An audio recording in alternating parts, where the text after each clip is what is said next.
This grave wall collapsed as the grave was being dug. Some vault companies, and ours as well, in some instances, will do what's called a false setup when the grave isn't safe. But situations like this is where a Logan vault handler comes in handy, and having a bunch of extra long boards and extra platform boards also makes a huge difference. To start off the platform, I use 2x10s to disperse the weight out away from the grave walls. On top of that, we use our 4x4s for support, and I set those way towards the side that's caved in. That way all that area is covered up by a platform. I start the back of the platform with only one aluminum board rather than my typical 3 that I used to walk on. It'll make the process harder when it comes to putting the casket on the device for myself, but I'd rather this setup be safe. When using a vault buggy, an end shot is always the easiest route to go, but with a large headstone in the way and a fresh grave on the opposite side, I had to do a side shot. This means that once the vault is lifted into the air, I will check the arrows on the top of our protective cover and spin the vault to place it down on the platform. Although since this is a Logan vault handler from Axis Corporation, I could have done an end shot over the headstone. It has 2 hydraulic lifts towards the center, and the front wheel is hydraulic as well, and I could have raised this entire vault buggy a few feet up into the air to where the vault would have cleared over the headstone. But if something were to malfunction, or my vault cables or my vault cover would have come loose and the vault would have dropped it all, I'm not only putting the vault at risk, but the headstone at risk. So today I chose a side shot, just to be safe. The hydraulic levelers really come in handy on hillsides though.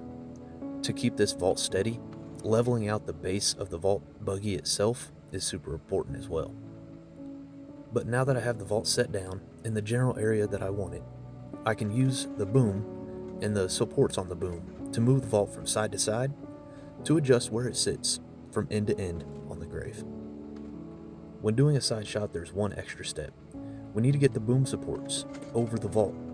We do this by raising up the boom supports after locking down the boom to make sure that the winch doesn't swing up towards the front of the buggy. We lower the front hydraulic cylinder, and we can crank the supports in the back up over the height of the vault.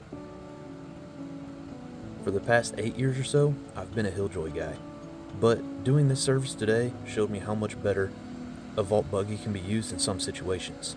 If I were using a Hilljoy on this, I would have had to have placed it down next to the grave, spun it, driven it around 15 feet away from the grave, put my long ramps down, and did a side shot, hoping that the weight of the ramps in the vault on the ground wasn't too much for where it's already caved in.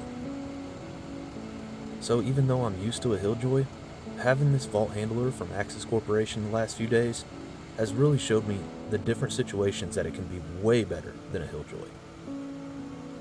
The only thing left to do is get the vault cart ready for transport back to the shop. So I lock everything back down, reattach the winch so it doesn't move around while we're driving, and I put the vault harness back on the buggy. Some vault men will just leave the vault buggy sitting right next to the setup. I'd prefer to park my truck and the buggy a fair distance away from the setup. This is an industrial piece of equipment, and I don't think it gives the right look to the family when they arrive. I'd rather them just see the truck and the trailer sitting real far away from the setup, and I'll be up there waiting for them when they arrive. Now, it's not the case that every time there's a cave-in such as today that I set up Wilbert Way over the vault. Sometimes the cave-in is bad enough to where not any amount of boards will make it safe for the family to be around. One of these days I will do a false setup video to show how that's done, but basically it's setting the vault on the ground and keeping the lid on the vault cart. The casket is then roped into the vault by hand, and the setup is done the same way when it comes to the tent. So the family's still shielded from the elements, we just don't set the vault the Wilbert way. And chances are, we will use the vault cart to lower the vault into the grave once it's been sealed. I prefer not to do it that way. If I can save a setup, I definitely will, because the family saw the pictures of these vaults at the funeral home and they chose what they wanted. And if they saw it set up the Wilbert way, that's the way I believe it should be done. But that being said, safety is everything, and if it's not safe, it's not getting set up.